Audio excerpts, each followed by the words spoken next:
Hello, everyone, and welcome to episode 23 on June the 23rd. Episode 23 of the Renovation and Outdoor Living Show. Really good to see you. And it is a stunning day here in Auckland, and I imagine across much of New Zealand. If you're watching from further afield, let us know what your weather's looking like in our live comments section, if you wish. Hi, Jane. Nice to see you. Thank you for the comments so early in the show. Now, of course, episode 23, the good news. We're past the shortest day of the year. Therefore, we're officially closer to next summer than last summer. The bad news, however, it's still a few months away, and it's only going to get colder in between, which brings us to today's theme. Today is all about keeping warm.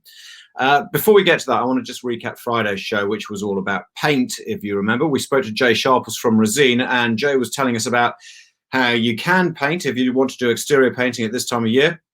And there are additives you can put to the paint to allow for faster drying in the colder climates. And then we spoke to Jeannie Simpson, who is officially the first official painter in residence from New Zealand. And this is a program launched by, I think it's UK-based Annie Sloan, one of the UK's most influential designers. So she invented this sort of international program of painters in residence. Now, Annie Sloan, if you don't know who she is, she invented what some say is the world's best furniture paint. It's called chalk paint, and this is what Jeannie was talking to us about everything we need to know to bring new life to old furnishings and floors and walls using the Annie Sloan chalk paint range. And the best bit of all, no priming, no sanding. So that brought me on that one. Now, both guests also gave us prizes. We're going to tell you a little bit about those again shortly and how you can win them and when we're going to be drawing those prizes. But today, I want to introduce our first guest for today, and this is Alex McGregor. Now, Alex is an account manager for Ortex. Now, if you don't know what Ortex is, it's a New Zealand-owned company specializing in both the design, the development, and production of interior acoustic and green stuff insulation products, hence the logo there. These are made from thermally bonded polyester. So let's find out a little bit more about this, and hopefully we can bring Alex by magic up into the picture, unless he's sitting in a really dark room. Are you there, Alex? Yeah, g'day, Rawdon. Oh, we can hear you. That's good enough. It's certainly good enough, unless you're about to do some amazing reveal with some lighting techniques. But it's good enough for you to tell us. So you're sitting in the black, but don't worry about that. Tell us a wee bit about this. So let's start with what you and your industry would describe as the thermal envelope.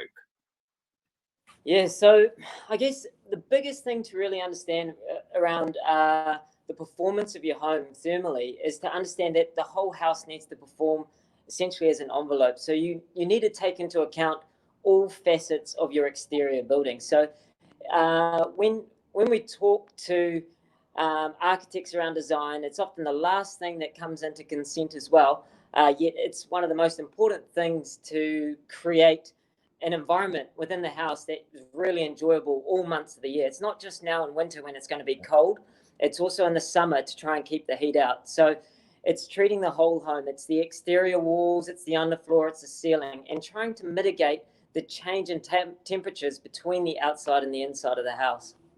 Which I guess is where all the sort of, by the way, everyone else apparently can see you. And now you've popped up on my screen as well, so that's good. Which is, I guess, where the whole design and development of the insulation comes in, because you're trying to find the perfect material that is warm and obviously in the winter, cool in the summer, but breathable year round. Yes. So I guess there's plenty of insulation materials out there. There's plenty of things that perform. Ours, we specifically work with recycled polyester. So we've taken old plastic bottles and things like that, reduced it back into a fiber, and then we've locked it up into a house that's going to be there for a couple 100 years. So we get to work with the Asthma Foundation, the Health Ticks, all your Kainga Ora houses. It just gives you a little bit better understanding in terms of what's within that cavity. For example, some of the old stuff back in the day, if moisture gets in there, it breaks down the bonding agent that keeps that insulation together.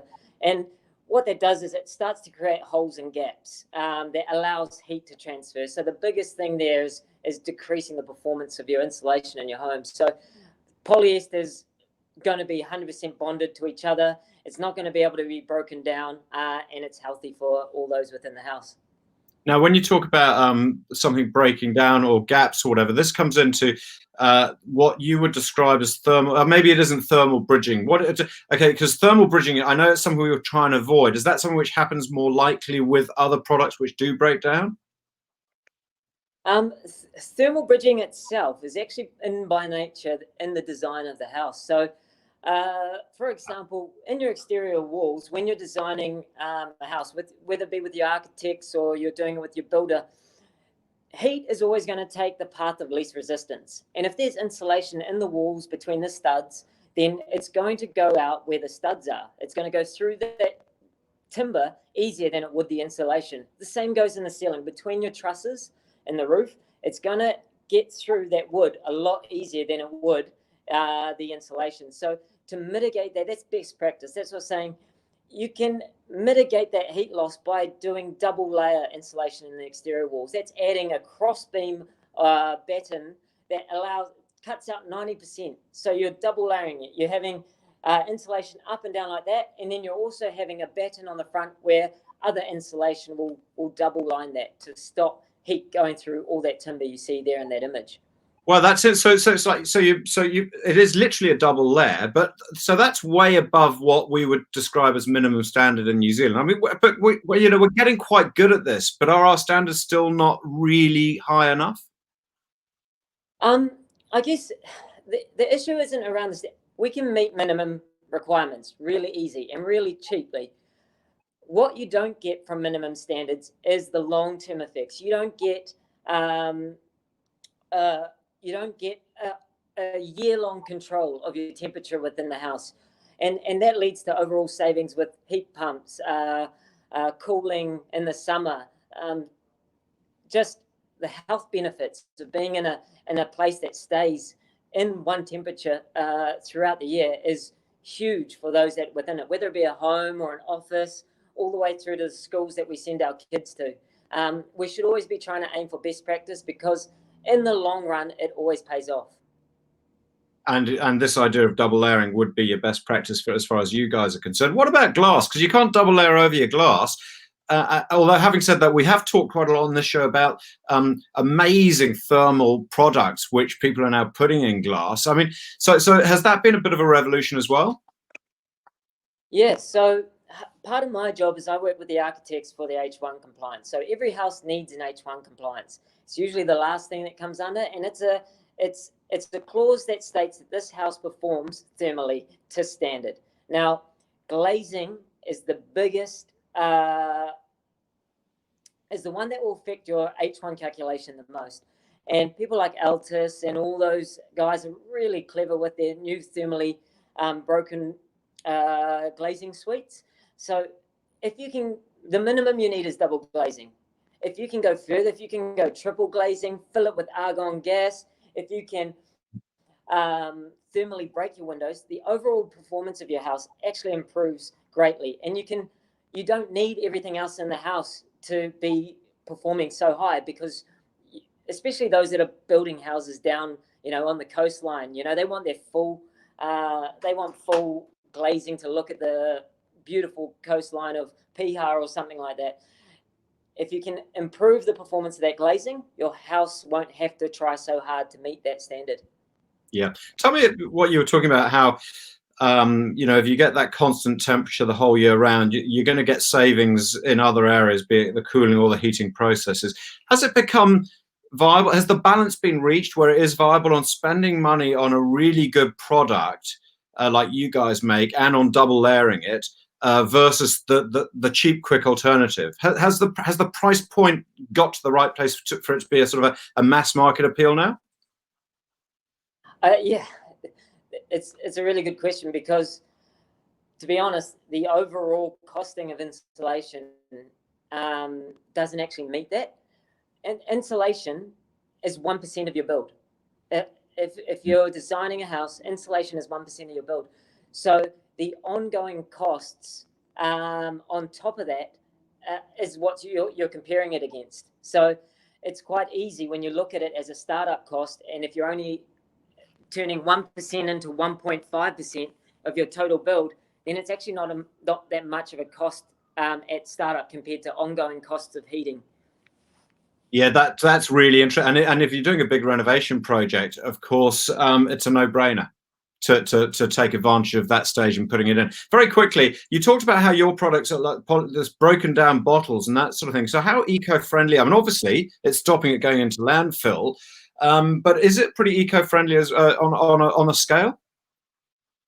Yeah, we're quite proud about our green stuff insulation range. It's probably the most green accredited product, insulation product in the world. We've got global PhD, which is the highest global green tag, which takes into account everything: the way we get the fibers, the way we manufacture the fibers, the fact that our offcuts go straight back into the machine and turned into more product, all the way through to how the return, like we take back the bags, we recycle insulation bags. There's the promise that if you took a Kainga order home and broke it down, you can take that insulation out because it's not affected by anything else, and you can put that into another build, and it will still perform up to what we say it will. So we're huge on our green aspects here. And when you're having your bottle of pop at lunchtime, you just chuck the bottle in the machine, do you? And that ends up becoming somebody's insulation. It's probably slightly more complex than that, I imagine. But it does look like a fabulous product. Look, really good to have a chat, Alex. Thank you very much for giving us some time there and a little bit of a few tips and a bit of advice on insulation. But that statistic, that it's 1% of your build, so it's something which is worth spending money on, because my God, you're going to be reaping the benefits for the rest of the time in the house, aren't you?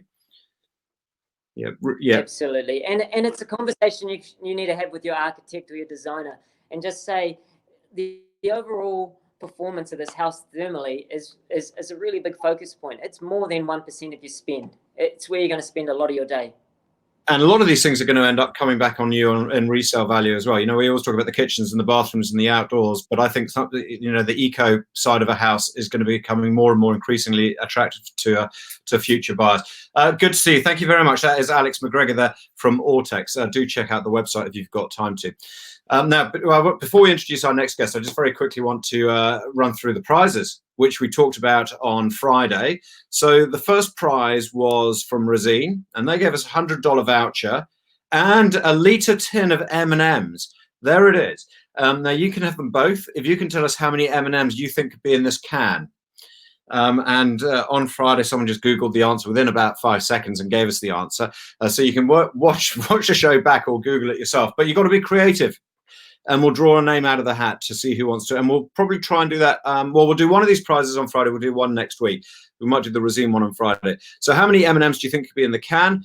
Chuck your answer on Facebook, and we'll give away that $100 voucher and a litre tin of M&Ms. And also, can you try and tag a friend below as well? That's part of the entry requirements. Tag a friend.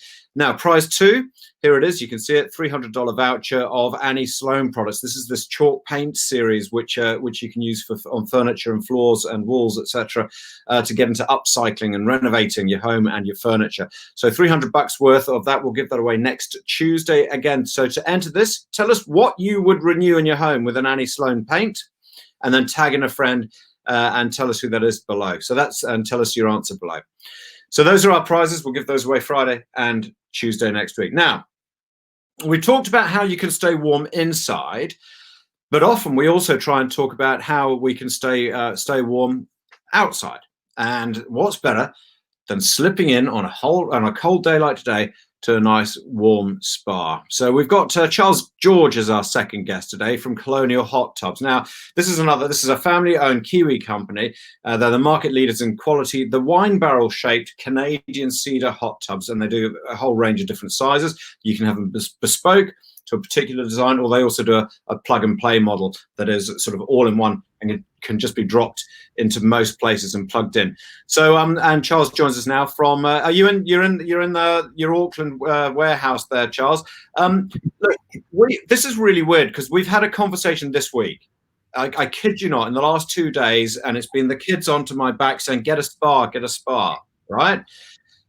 However, they have talked. And we sort of talk about we're not sure of the right look or whatever, because yours are not. Although you do a plug and play, yours aren't the flashing lights and sort of hoopla plastic things, are they? This is something quite different.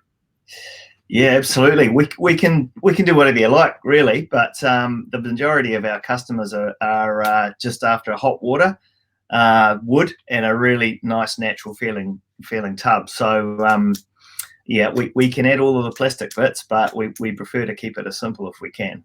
But you can do that. Okay, so let's talk about where we start. So we've established in the house what type of tub we're going to get, and we come and see you. Now, what do we need to think about before we buy it? Okay, there's a bunch of stuff. I think go from the top. Look at how many people you've got in the house, how many people are going to be using the tub. So sizing up the tub is really important. With a cedar hot tub, you're sitting upright, you're sitting vertical, and the water's still over your shoulders. So you're sitting around in a circle. So you can generally get a few more people in the hot tub, and that's kind of key because it's a lot of water to keep warm if you've got a really big tub and there's only one or two of you in it every night. So first of all, size up the hot tub.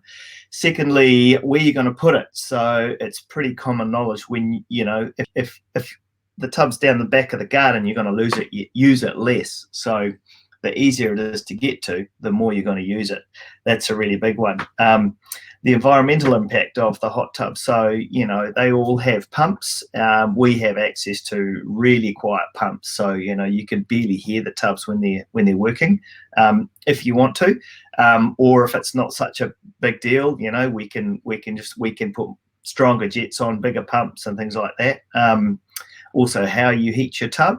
So a heat pump is definitely the cheapest way to heat the tub. It's a little bit more money up front, but that pays itself off really quickly because at less than $1 to run a day, then you can have a pretty sizable hot tub and not be too concerned about the power bill. So that's my next question. It's all very well and good paying for the tub, but so you reckon it's under $1 a day with a heat pump? Yep, for sure, and just about well, on hot tubs anyway. Bigger pools, maybe a bit more than that, but the heat pump is definitely the way to go. So what are the other options on the heating front? So they come standard generally with an electric element heater, which isn't as efficient as a gas heater, which isn't quite as efficient as a heat pump. So they all have this place though. Yeah, tell me about the sanitary side of things, keeping them clean. I mean, and I don't know much about this because I mean, are you the only ones in New Zealand using Canadian cedar? There's a bunch of people that are doing it, but everyone has their different version of it, and a lot of the techniques and styles that are around are no longer traditional. So we're the only ones that still build the hot tubs in a traditional way, just true coopering, and with that. It's sanitation is important for a lot of reasons. First of all, you're jumping in hot water, bodies create the bacteria that goes into the water, and managing that is really important. We have just about every option under the sun for that. Because we build our tubs from ground up, we can put whatever you like on it: UV, ozone, different types of chemicals that there are natural chemicals versus the traditional ones which still have their place, but are less kind on the body, and the water can smell and things like that. But it's a conversation to be had as how far you want to go with your sanitation, and most of it comes down to how much time people have. Do you want to be lifting the cover every day and testing and tipping chemicals into the pool? We don't need to anymore. Oh, is that right? So what? Simply because when you're building them, you're already building sanitization into them, by putting it onto the wood or whatever. I mean, how do you avoid that? Well, so it's just lots of different. It's not a small conversation, that one, but things like ozone gas and UV kill bacteria and break down bacteria.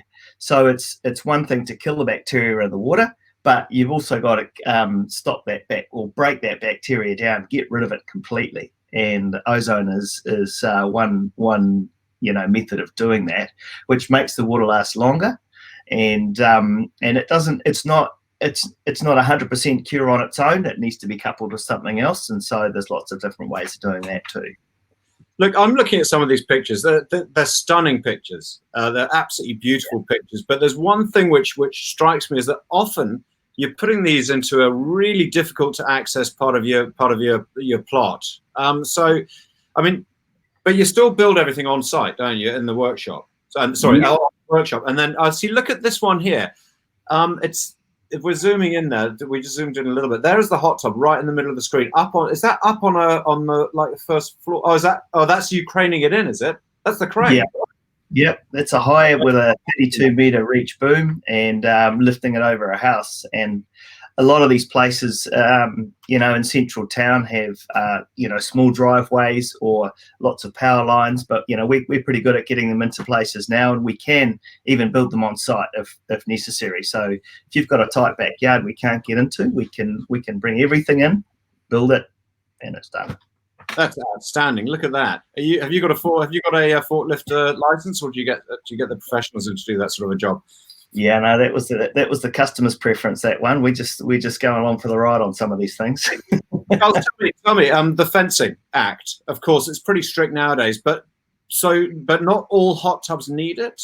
I mean, because if you're thinking, because that would be a prohibitive to some people. Yeah, it's a good starting point too when you're thinking about where to put your hot tub. There are rules where you don't need a hot tub fence, or pool fence. It's called the pool fence exemption. There's rules around that. All hot tubs that we build comply with that, freestanding. Where it gets complicated is when you put things around the hot tub that kids can climb on to get on top of them and things like that. Yeah, I'm happy to come around and advise on that too. So it's a conversation to install the hot tub in line with the regulations. It means you don't have to have a pool fence, and then it's up to the customer to let the council know, hey, we've got a hot tub here, but we don't need a pool fence. We get a pool fence exemption, and here's why, because here are your regulations, and this is what we've complied to. So. I reckon that's a big attraction. Having said that, do you often sink them as well? Yes, yeah, we put a lot of them in tubs. In fact, I really like them when they're sunken into decks because it softens the height of them a little bit.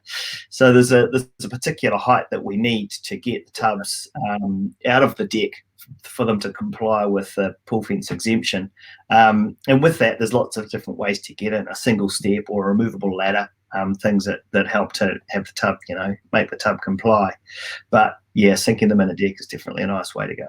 Oh, fantastic! They're stunning, Charles. They really are, and you can add your zappy lights as well to keep the kids happy.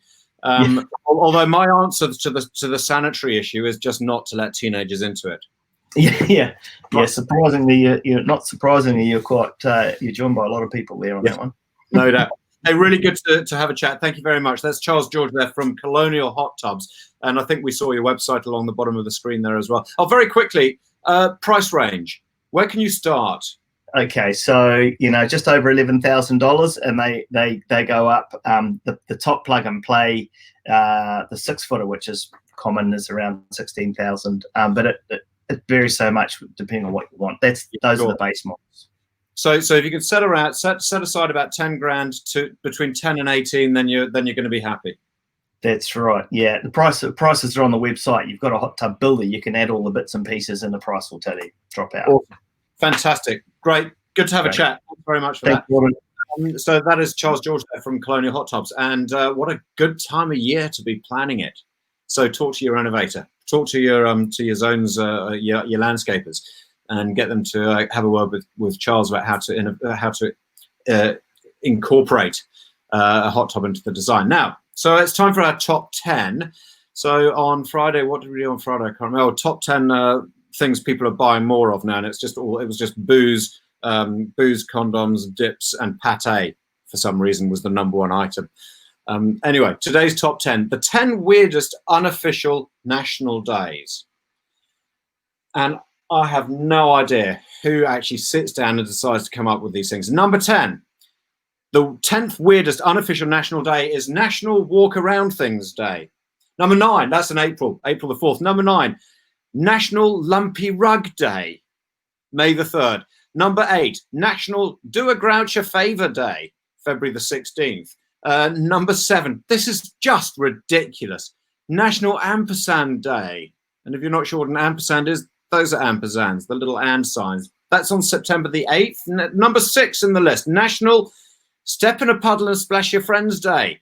That's on January the 11th. So that's probably not a New Zealand day, because that's probably one of the few dry days which we have in New Zealand. Number 5, National Paper Bag Day, July the 12th. So that was probably a precursor to recycling. Number 4, National Toothache Day, February the 9th. Oh, that's my wife's birthday. Never knew it. Number 3, National Pizza with the Works Except Anchovies Day, November the 12th. That is National Pizza with the Works Except Anchovies Day. Number 2, on May the 18th, National No Dirty Dishes Day. And the number 1 weird national day, unofficial national day, is National Open an Umbrella Indoors Day. And that is on March the 13th. The things you can learn when you watch a Facebook show in the middle of a Tuesday afternoon. So today, by the way, hold on, we're actually going to announce a couple new days. Global Renovation Day, September the 3rd, and Global Landscaping Day, March the 5th. I don't know why we've chosen those dates. All will be revealed. So put those in your diaries, and I'll see you again on Friday, which I'm assured is National 26th of June Day. We'll see you then. Bye-bye.